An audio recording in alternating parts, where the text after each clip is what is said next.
Um, and we're going to look at the where we are today in Matthew 25. But before we turn there, I would like to ask you to do something here. In a world that hate is kind of off the rails,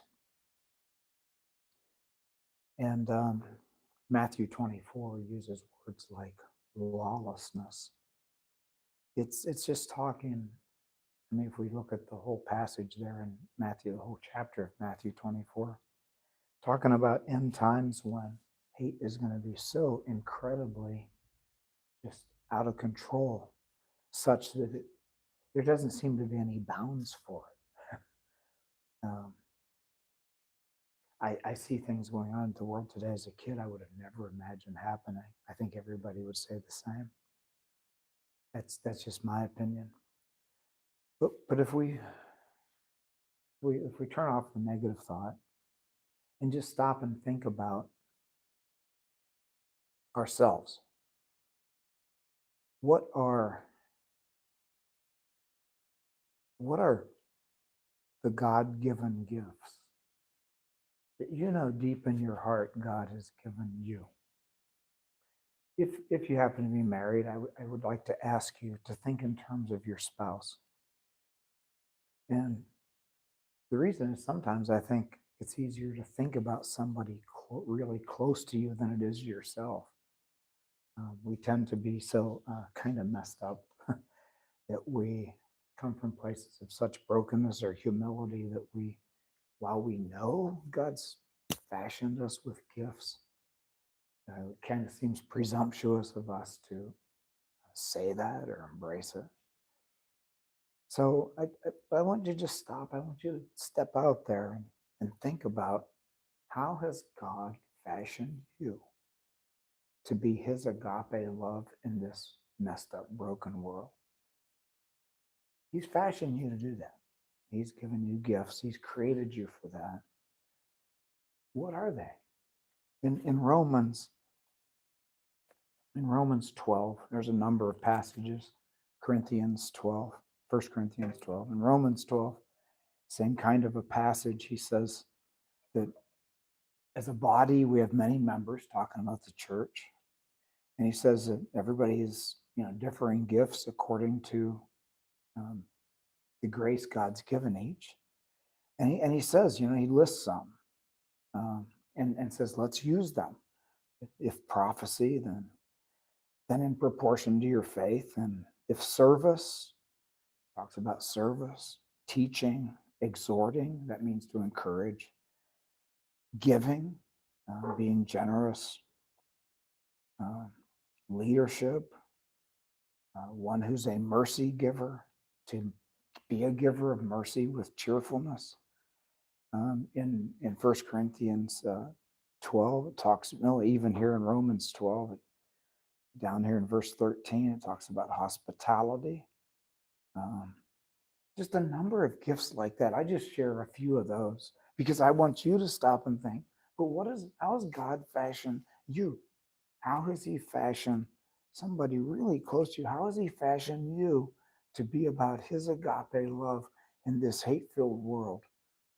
You need to stop and think about that before we look at the passage we're looking at this morning, which is Matthew 25, the parable of the talents. We're going to look at that, but it's all about fruit. I'm going to read 14 to 18, chapter 25, 14 to 18.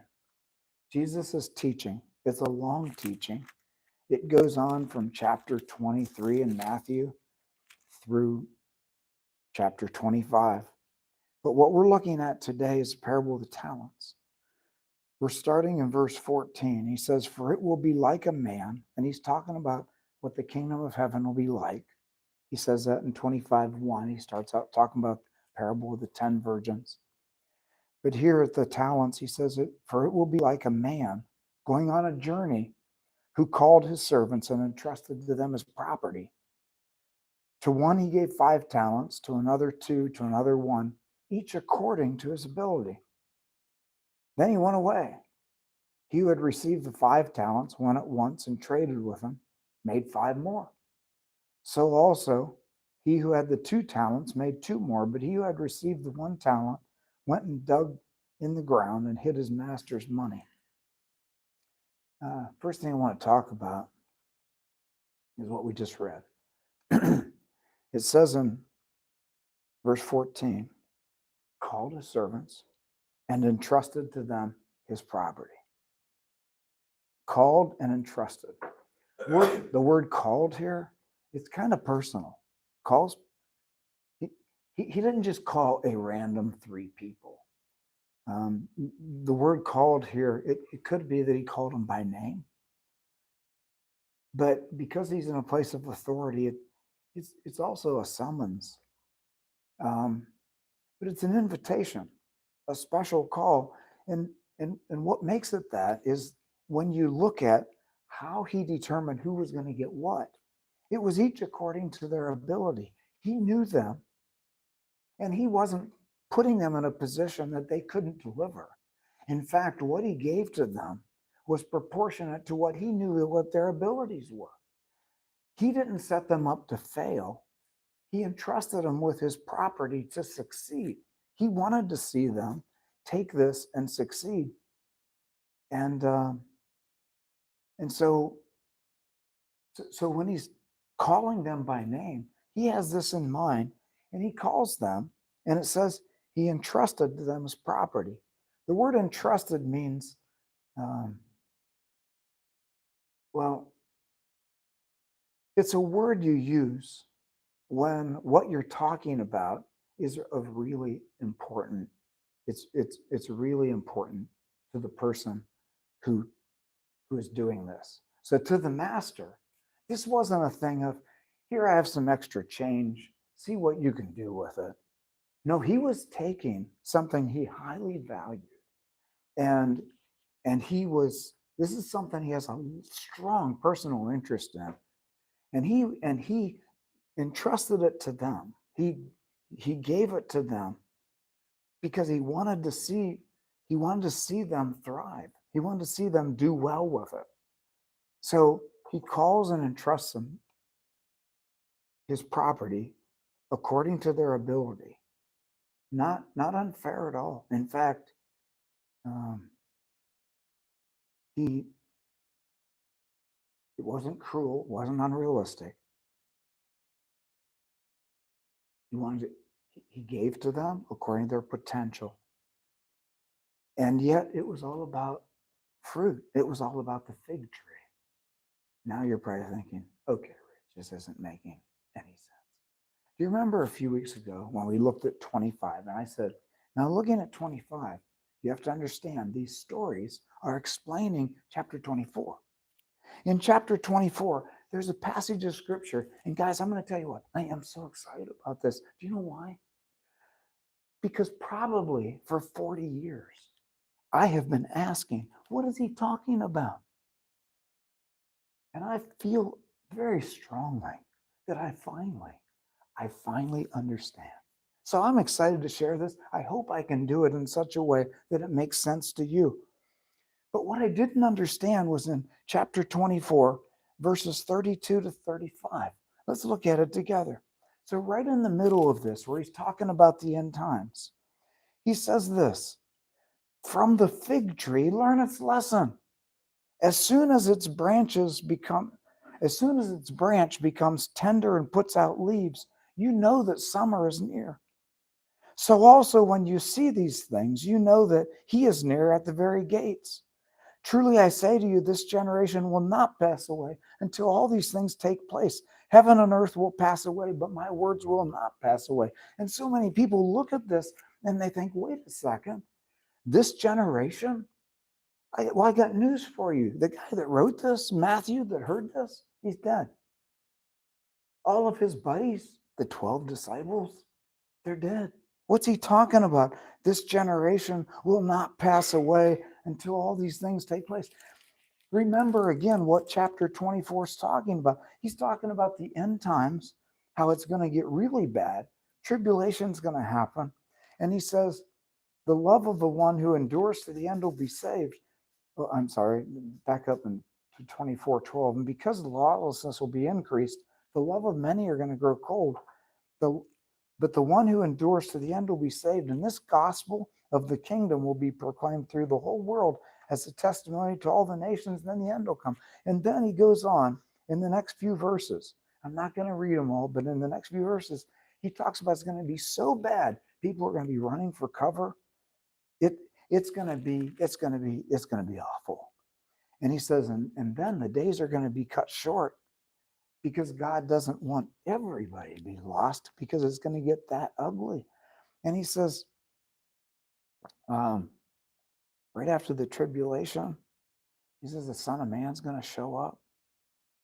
He's going to send his angels and gather the elect from the four winds, from the one end of heaven to the other. And then he says, from the fig tree, learn its lesson. As soon as its branch becomes tender and puts out leaves, you'll know that summer is near.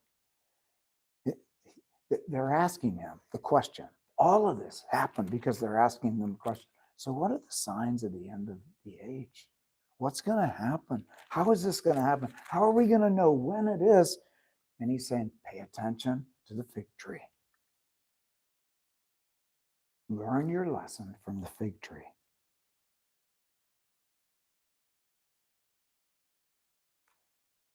This was a reference to his triumphal entry. Please don't get lost with this. Just shortly before this, he's entering Jerusalem, triumphal entry. And he comes up to the fig tree. He's returning to the city.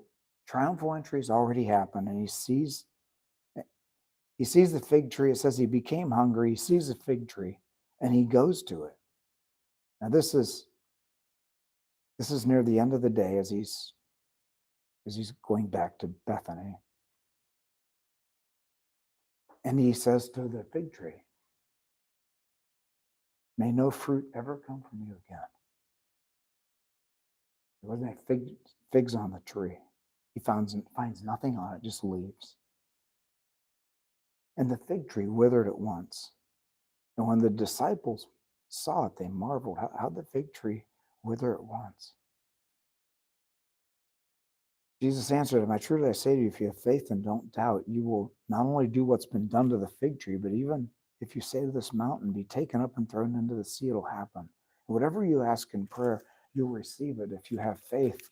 So when later on, we're talking about day 2, maybe a few days. Later on, he says, and the fig tree learned its lesson.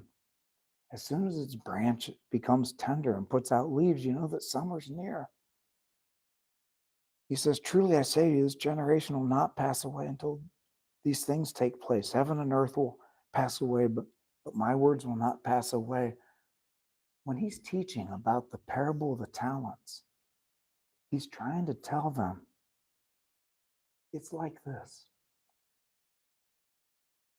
Man goes on a journey and he gives these talents.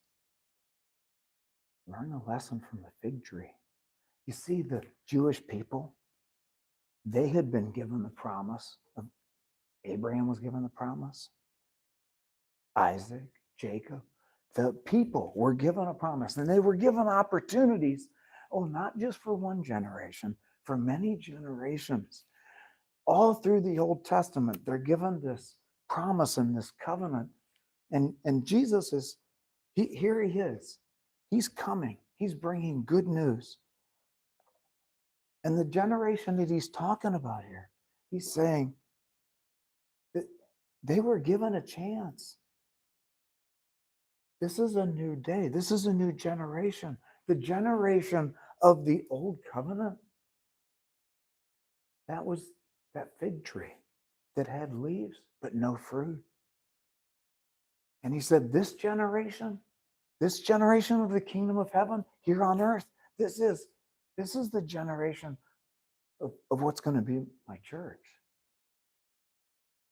And he said, this generation is not going to pass away until these things happen. And so he's saying, this guy who goes on a journey, he's going away. And he says something else really important in the middle of this. Verse 19. Now, after a long time, the master of those servants came and settled accounts with them.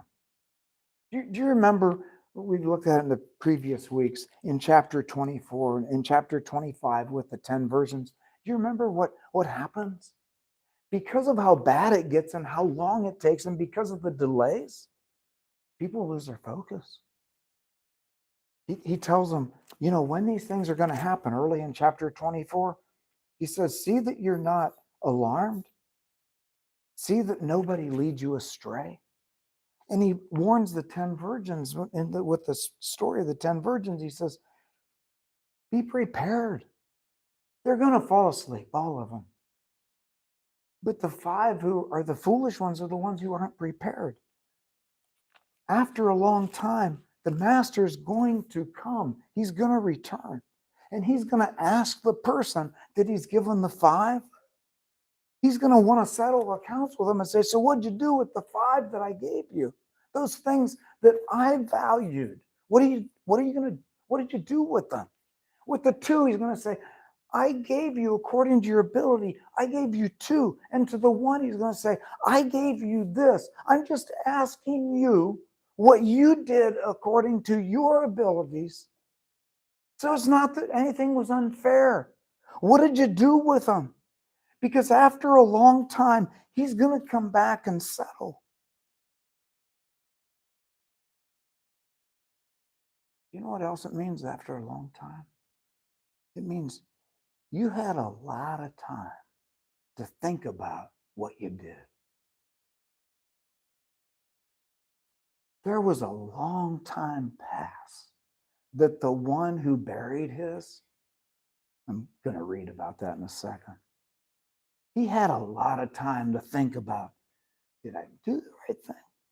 Should I dig that back up? Should I maybe, I wonder if that was the right thing to do. He had a lot of time to consider that. Now let's read and see what happens here. So now after a long time, and the master of those servants came and settled accounts with him. And he who had received the 5 talents came forward, bringing 5 more, saying, Master, you delivered to me 5 talents. Here I've made 5 talents more. His master said to him, well done, good and faithful servant. You've been faithful over a little. I'll set you over much. Enter into the joy of your master. Now, before I go on, do you remember what I read a few minutes ago?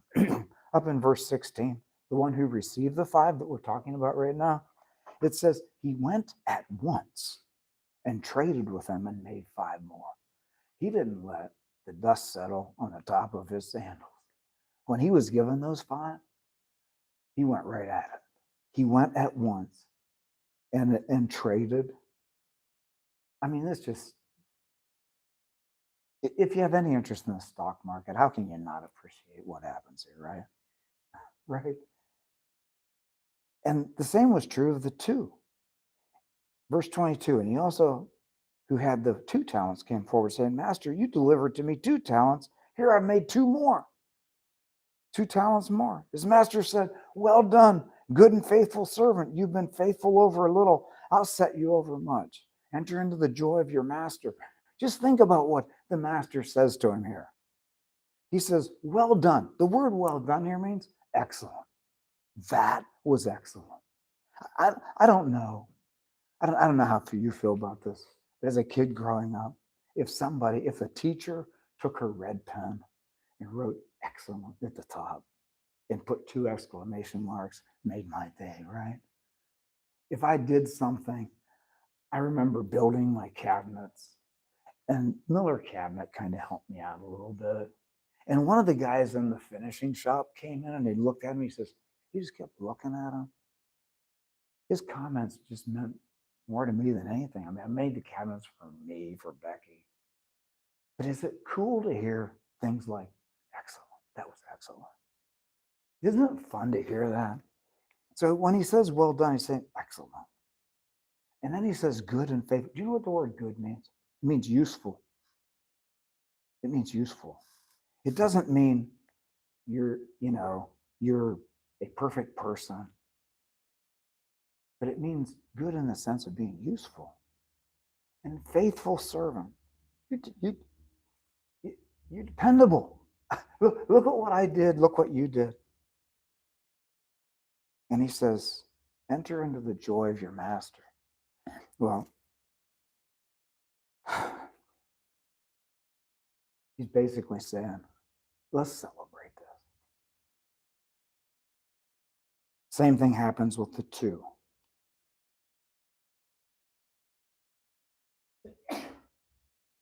The one, I wonder what's going on in his mind right now. Did you ever think about that? He's watching all this happen. And you wonder what's going on in his mind.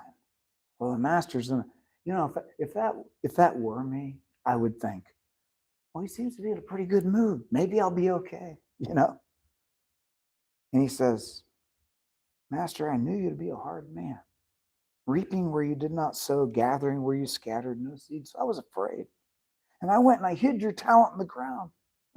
He says, yeah, basically, here's what you gave me. I'm going to give it back. At least I didn't let anything happen to it. Here, have what's yours. But his master answered him, you wicked and slothful or lazy servant. You knew that I reap where I haven't sown, gather where I haven't scattered seed. You ought to have invested my money with the bankers. And at my coming, I should have received what was my own interest. So the talent was taken from him. So take the talent from him and give it to the one who has 10 talents. For to everyone who has will more be given, and he will have an abundance. But for the one who is not, even what he has will be taken from him. And cast this worthless servant. Did you notice that? Worthless, sir? The other ones that he called good, they were useful. This one was not useful. This guy could have buried his own money. He could have left it in the back of his wallet. He says, and cast this worthless servant into the outer darkness. In that place there will be weeping and gnashing of teeth. Wow, that just makes my bones chill just a little bit. That's harsh, right? He had a lot of time to reconsider. When I see those that were rewarded, gives them more responsibility. But what he has to tell this guy is, investment was a minimal standard. You could have at least invested this money with the bank and gotten a couple points of interest.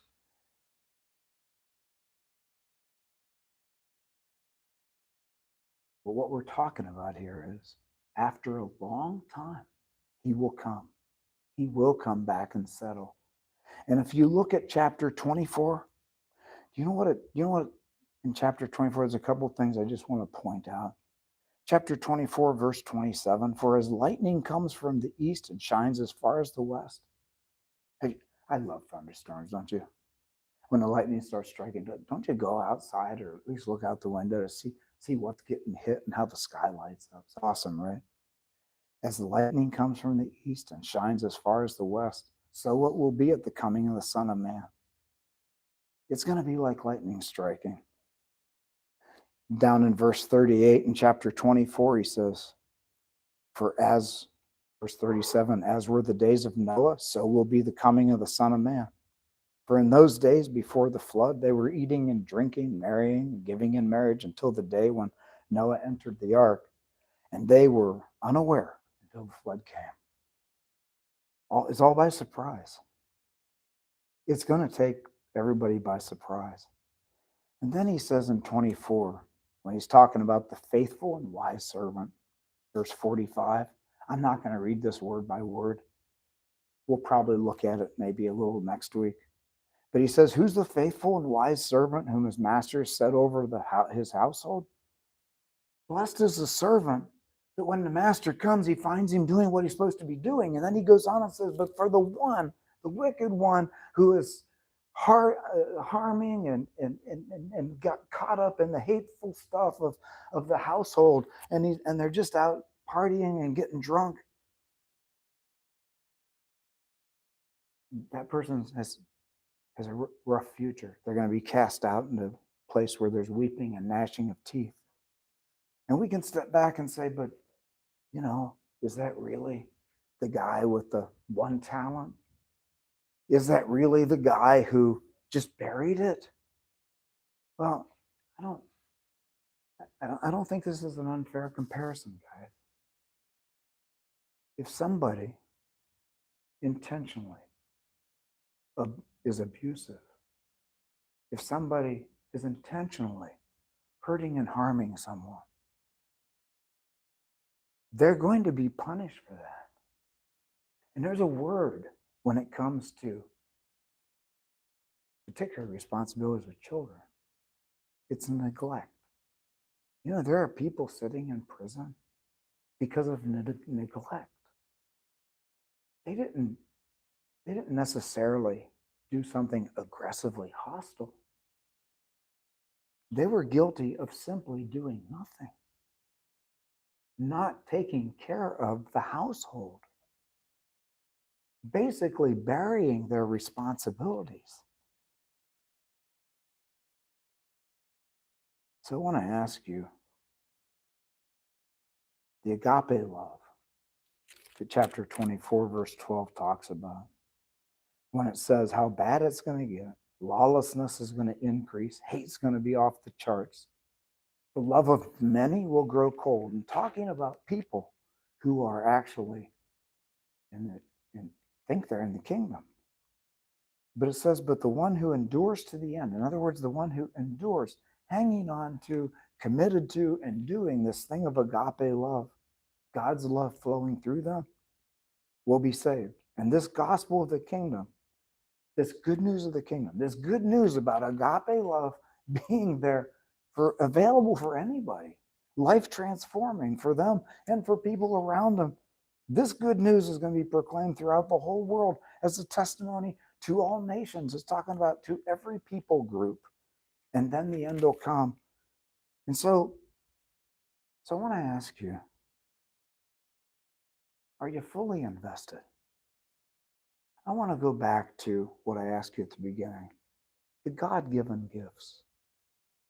What has God gifted you with? What has he given you? It's an easy thing for us. It's a really easy thing for us to think about, what this is teaching in terms of money, right? Trading. I even mentioned stocks earlier. It's an easy thing to connect those dots. If it's an easy thing for me to consider, if God, and I've heard so many people say it, little kids growing up here at Agora, they say, Pastor Rich, if I become a millionaire, I know what I'm going to do with my money, and I'm going to give so much to God and what he's doing here. I've heard that over and over again. That's an easy concept to connect, right? I mean, we've been so blessed.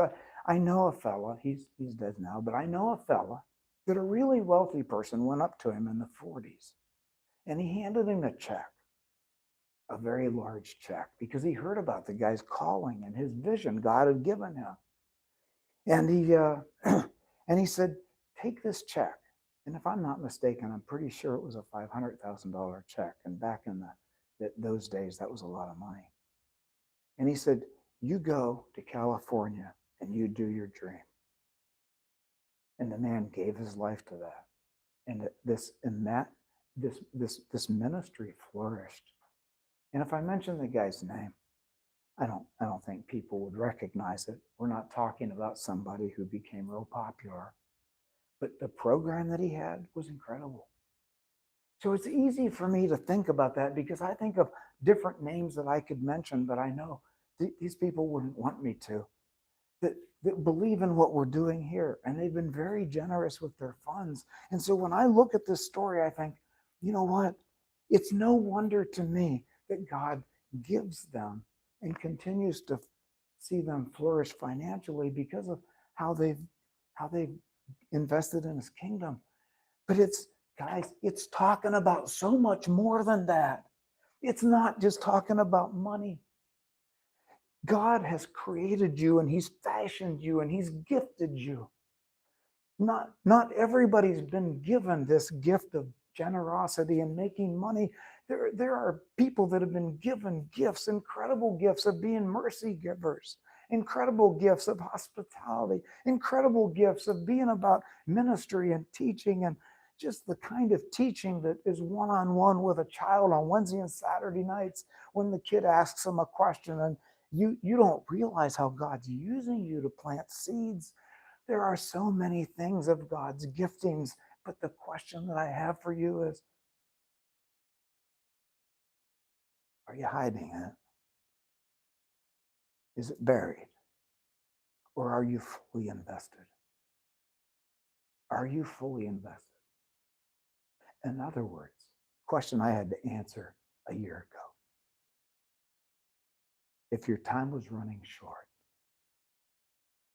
and you knew it, what would you sit there and think? Wow, God, if you could just give me a little more time, I'm going to do this and this because I regret I haven't done it. Let's just stop and think about that. And how does that connect with how he's fashioned you and your gifts? Guys, if God has fashioned you and given you gifts, this message was not meant to discourage. It was meant to encourage and to motivate.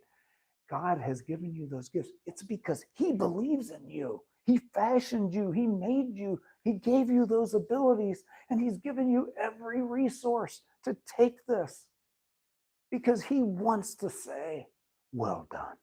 That was excellent. He wants to say, that was useful. He wants to say, yeah, let's go and celebrate this. And I have more for you. God's heart, his values are seen in what he's fashioned in you.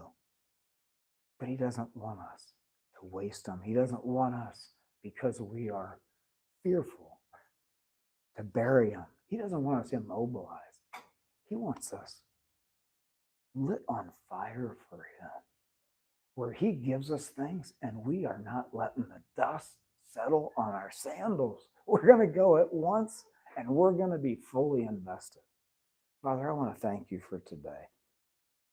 I want to thank you for the new generation you've called us to be. The new generation of fig trees that you actually want to see figs on. You have a passion and a hunger for fruitfulness. God, that we would receive that. And in this world that is barren of agape love, that we would just be flowing wide and deep with fruitfulness. Your agape love flowing through us, investing in your kingdom priorities. So God, just pour out your abounding love. We know you do that every day. And that we would receive that. And if we need healed of some kind of brokenness so that we can rise up, step up to the occasion, God, I just pray to cause each person to say, heal me, God. Restore me. I want to be fruitful for you. And that we would just, with reckless abandon, just go at once. Be about your kingdom. We worship you and thank you for the incredible calling. You know us each by name. It's very personal. You've entrusted to us your keys of the kingdom. Just pour out that agape love deep and wide. In your name I pray, amen.